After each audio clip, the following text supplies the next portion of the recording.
Budget में सबसे बड़ी बात यह है कि नरेंद्र भाई मोदी ने एक नारा दिया है, एक सपना देखा है, उस सपने को लेकर पूरा देश चल पड़ा है। 2047 में भारतवर्ष को विकसित राष्ट्र बनाना है। ये जो बजट इस बार पेश हुआ है वो विकसित राष्ट्र की दिशा में एक नींव का काम देगा, ये मैं आपको कहना चाहता हूं। मैंने किसान की बात की। किसान के लिए इस बार के बजट में बहुत कुछ दिया गया है। किसान आत्मनिर्भर हो, किसान की फसल के उत्पाद का ठीक से मूल्य बने, किसान को यदि कोई आपदा का सामना करना पड़ जाए उसके लिए सरकार उसके साथ खड़ी है। ये आज इस बार के बजट की प्रावधान किया। उससे पहले यदि आपको याद है कि किसान सम्मान निधि हर वर्ष नरेंद्र भाई मोदी अपने देश के अन्नदाता किसानों को समर्पित करते हैं और अगले कल किसान सम्मान निधि की एक और किस्त नरेंद्र भाई मोदी जी जारी करने वाले हैं। एक तो किसान सम्मान निधि देकर मोदी जी ने ये सिद्ध किया, ये संदेश दिया कि किसानों को यदि कोई आपदा आए उस समय नरेंद्र भाई मोदी की सरकार आपके साथ खड़ी है। और इस बार की जो वो योजना लेकर आए हैं, प्रधानमंत्री धन धान्य योजना, किसानों को ध्यान में रखते हुए की गई। इस योजना में किसान की बीज से लेकर उत्पाद होने तक, इवन मैं तो ये कह सकता हूं किसान के उत्पाद की ठीक से मार्केटिंग हो, इस हर चीज की चिंता किसान धन धान्य योजना में की गई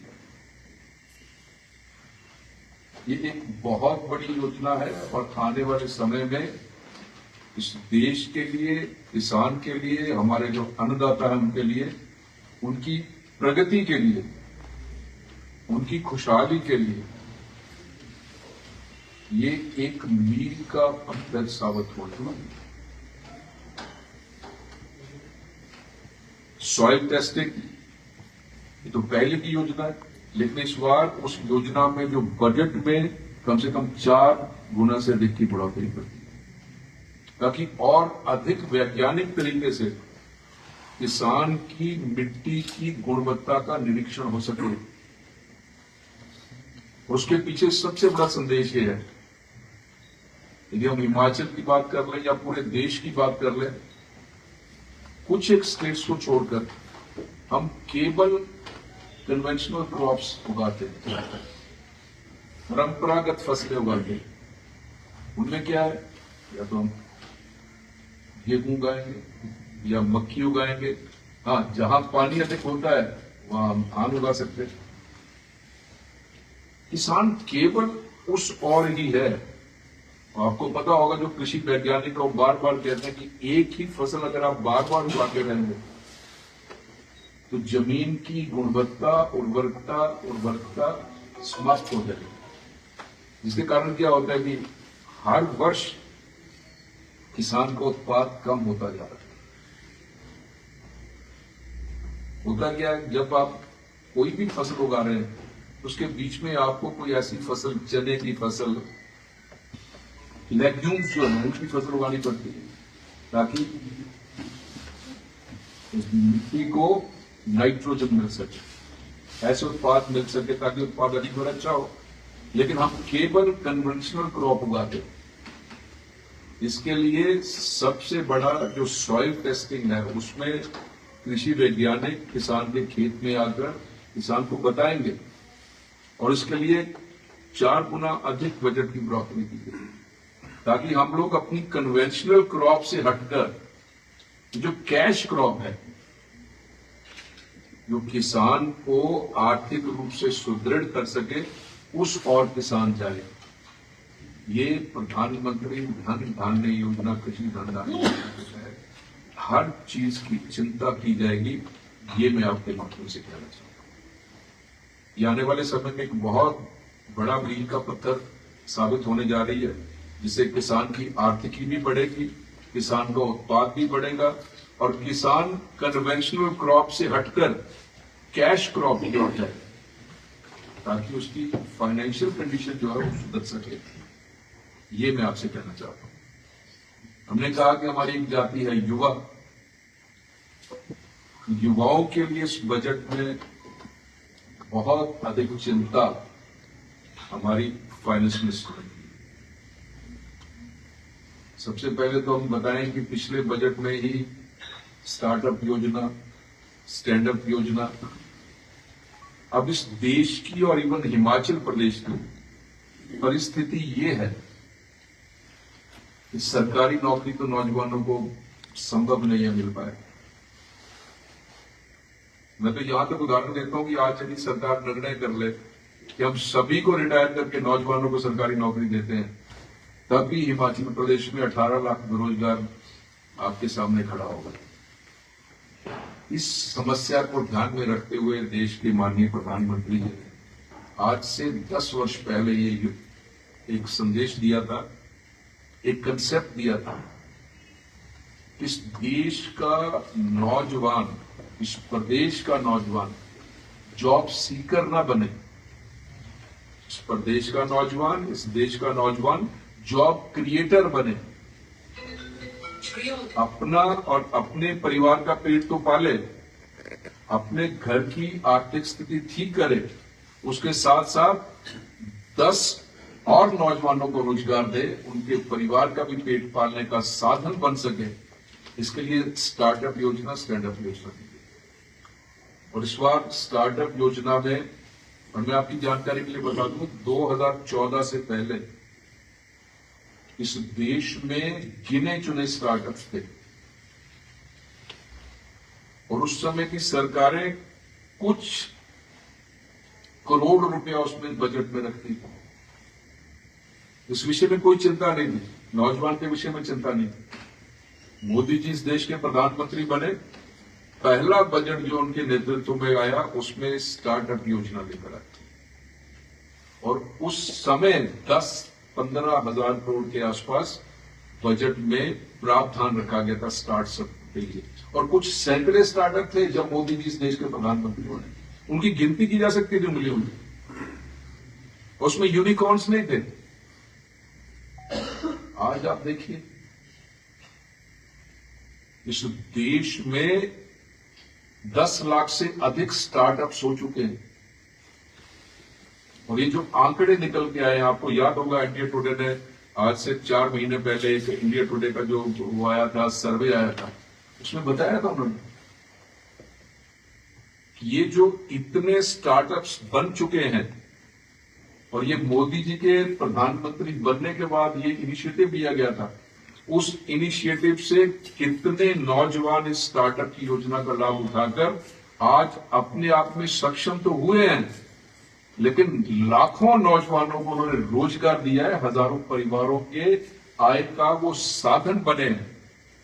इस बार इस योजना में जो पहले हमारा बजट था उसमें 5 गुना अधिक की बढ़ोतरी है।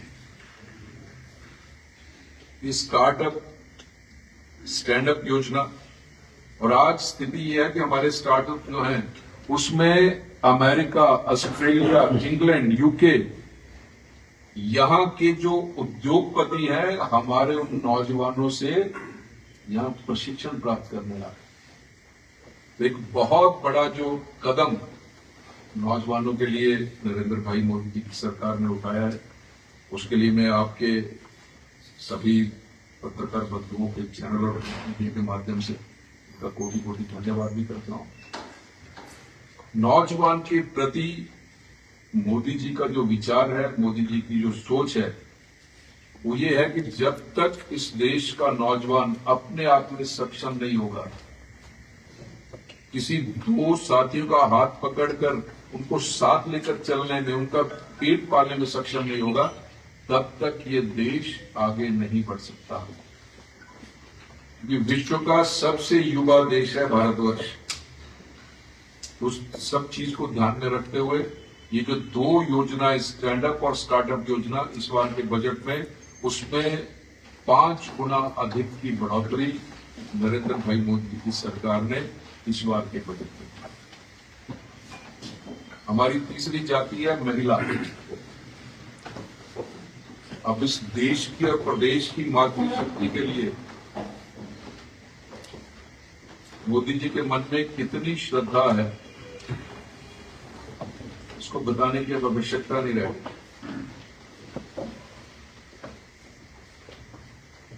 मोदी जी के प्रधानमंत्री बनने से पहले कांग्रेस की सरकार थी। कांग्रेस की सरकार की सर्वे एक महिला थी, Shrimati Sonia Gandhi. She was supremo of Congress और 10 वर्षों तक उनके छाया तले इस देश में कांग्रेस ने राज भी किया। लेकिन महिला होने के नाते कभी उन्हें महिलाओं की चिंता नहीं। मोदी जी इस देश के प्रधानमंत्री बने और मातृ वंदना अधिनियम बिल मोदी जी के नेतृत्व में इस देश में आया। उसमें आपको पता है, आने वाले विधानसभा के चुनावों में, आने वाले लोकसभा के चुनावों में 33% आरक्षण महिलाओं को यदि किसी ने दिया है और मातृशक्ति का सम्मान यदि किसी ने किया है, तो वो पूरा का पूरा 100% श्रेय नरेंद्र भाई मोदी को जाता है। अगर इस डिलिमिटेशन होने के बाद मुझे लगता है कि हिमाचल प्रदेश की सीटें 90 तक पहुंच जाएंगी, विधानसभा की सीटें, तो उसका 33% आप लगा लीजिए। मुझे लगता है शायद 26 या 28 सीटें बनती हैं। मोदी जी के कारण, मोदी जी की कृपा से आने वाले चुनावों में जब ये लागू हो जाएगा, तो हिमाचल प्रदेश की 28 महिलाएं हिमाचल विधानसभा क्षेत्र में बाकी सब विधायकों और अपने भाइयों के साथ कंधे से कंधा मिलाकर हिमाचल प्रदेश की प्रगति में 100% योगदान देगी। ये यदि श्रेय किसी को जाता है तो नरेंद्र भाई मोदी को जाता है। और पिछले बजटों में भी और इस बार के बजट में भी बेटी के जन्म से लेकर बेटी के अंतिम सांस तक जितने पड़ाव हमारी बेटी पार करती है, हर पड़ाव पे कोई ना कोई योजना लेकर मोदी जी उसके पिता बनकर, भाई बनकर उसके साथ खड़े रहते हैं। और इस बार जो जच्चा बच्चा के सुरक्षा के लिए जो राशि दी जाती है, बेटी के पढ़ाई के लिए जो शगुन दिया जाता है, बेटी की शादी में जो मोदी जी शगुन देते हैं, उसमें इस बार जो बजट आया है उसमें 5 गुना अधिक की बढ़ोतरी। मैंने जो हमारी तीसरी जाति है नारी शक्ति, उसके विषय में आपको बताया। अब गरीब की बात करें,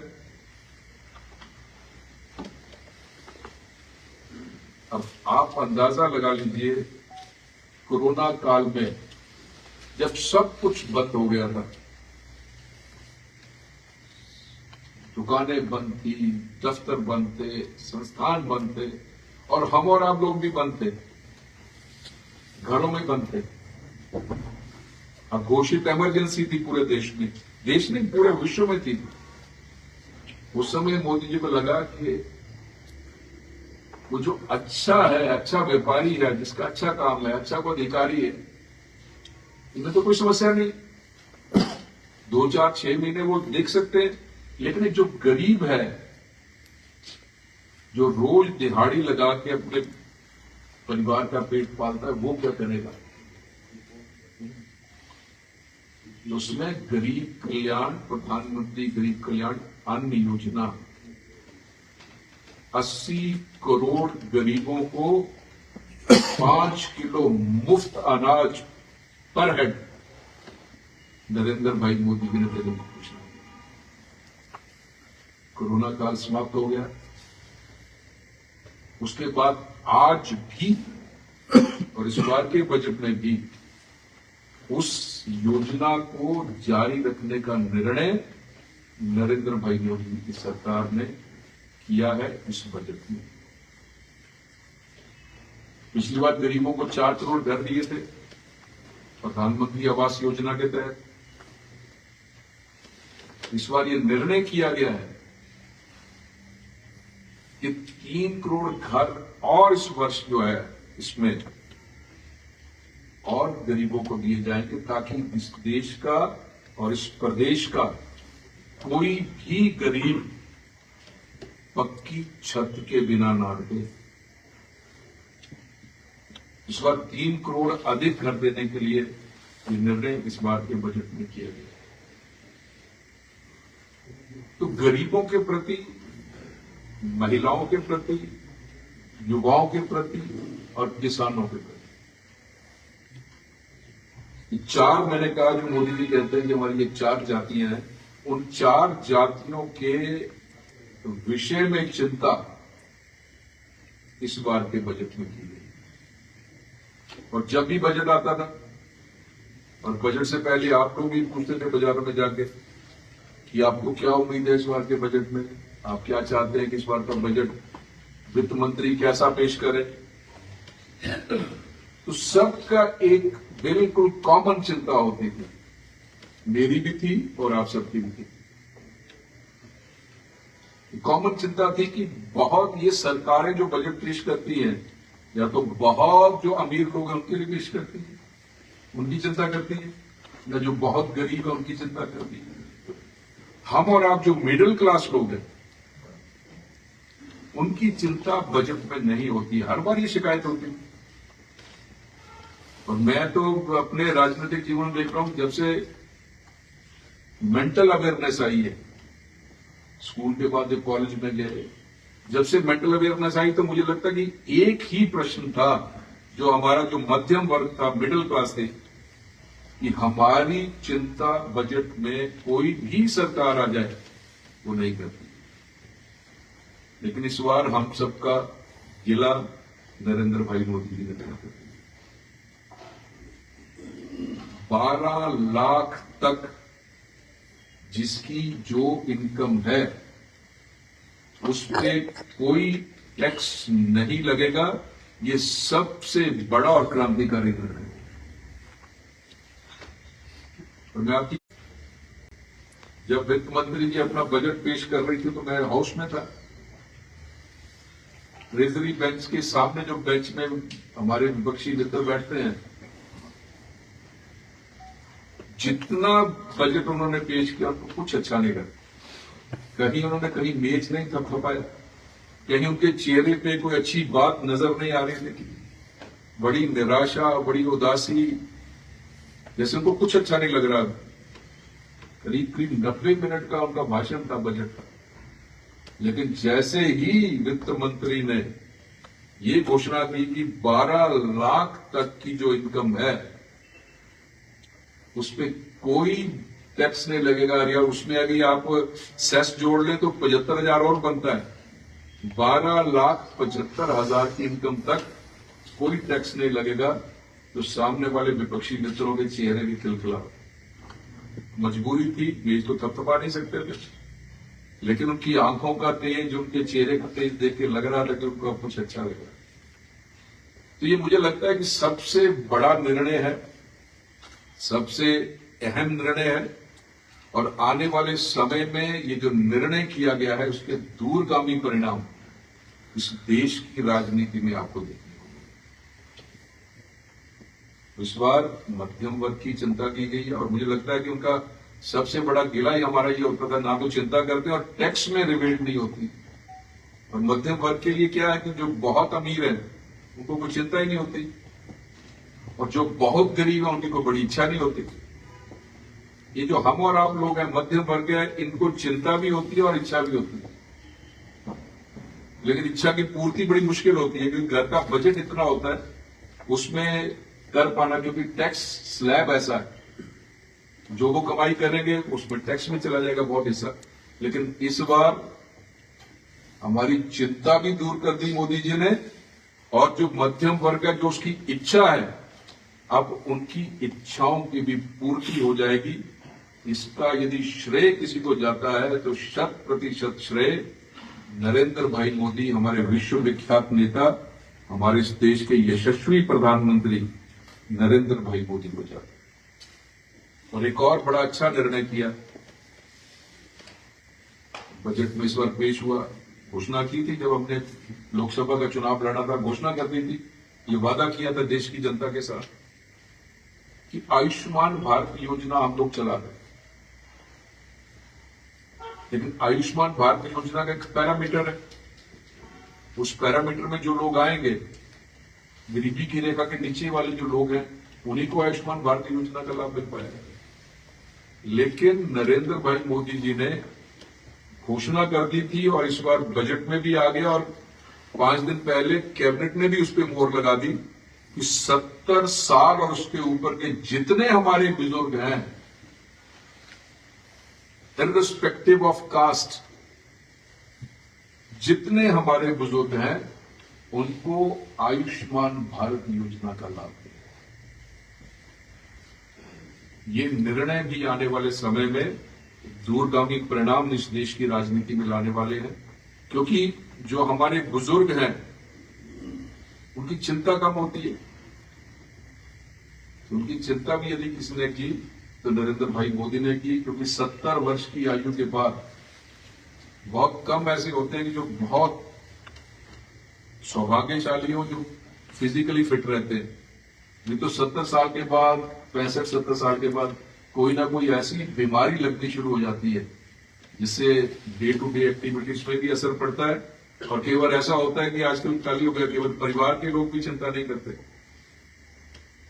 वो चिंता यदि ऐसी, भगवान ना करे कोई ऐसी बीमारी इस आयु में लग जाए, तो 70 वर्ष या उसके ऊपर के जितने हमारे बुजुर्ग हैं, जितने हमारे वरिष्ठ नागरिक हैं, उनकी चिंता नरेंद्र भाई मोदी आयुष्मान भारत योजना के तहत 5 लाख रुपए तक का मुफ्त इलाज किसी भी बड़े से बड़े हॉस्पिटल में करवा सकते हैं।